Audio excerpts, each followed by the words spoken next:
Looking for a fast-charging, ultra-responsive stylus for your iPad? Meet the 2X Fast Charge Active Stylus Pen, designed for 2018 to 2025 Apple iPads. Take your creativity and productivity to the next level. Click the link in the video description to shop now on Amazon. Hey Lakers fans, welcome back to LeBron Insider. I'm your host. So, you're probably aware of the elephant in the room when it comes to this offseason. LeBron James still on the roster, and that's got everyone talking about what the future holds for LA. Now, I know it sounds crazy, but let's talk about the elephant that is being ignored. The Lakers have a clear path to the playoffs with LeBron leading the charge, averaging 24.4 points, 8.2 assists, 7.8 rebounds, and 1 steals on 51.3% shooting from the floor and 37.6% shooting from deep, while guiding the club to the third seed out west. That's impressive stuff. But here's the thing. LeBron's presence on this roster guarantees that Los Angeles will approach the upcoming offseason with an all-in mentality for 2025-26. And that's exactly what we're seeing. The Lakers are going to have to be better than a lot of teams in the Western Conference, including those pesky Warriors, the rising Houston Rockets, and the seemingly ready-to-take-the-leap San Antonio Spurs. Now, I know some of you might be thinking, but LeBron's still young, he's got this in the bag. And yeah, 26 is not old for a guy who's been carrying teams on his back like that. But let's not forget about Luka Doncic, who's only 26 too and is expected to sign a new multi-year deal with the Lakers.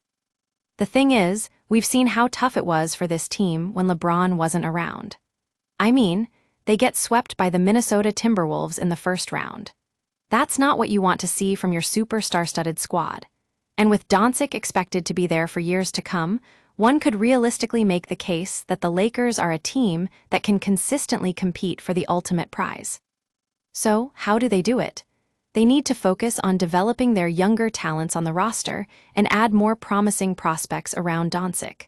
But with LeBron still under contract, any youth movement they try to undertake is gonna have to involve some major splashy trades. And that's exactly what we're seeing. Lakers are likely to trade away Dalton Knecht and whatever remains of their draft capital for a few big-name assets. They'll give LeBron one final chance to add another ring to his collection, but it comes at the cost of giving up even more of their valuable picks in the process. Now, I know some of you Lakers fans are thinking, but that's what we want. We want LeBron to lead us to another title. But on the other hand, can we really afford to give away so much value when LeBron is still a virtual lock for next season? It's an argument that's got me wondering. The thing is, this is what happens when you're building around a guy who's still carrying teams.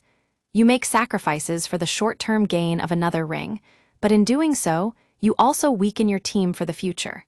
And that's what we've seen with LeBron on this roster. So, as I wrap up here today on LeBron Insider, the one thing that's clear is that this team's fate is still uncertain, and it all hangs in the balance of how they approach the offseason. Will they make some bold moves to surround Doncic?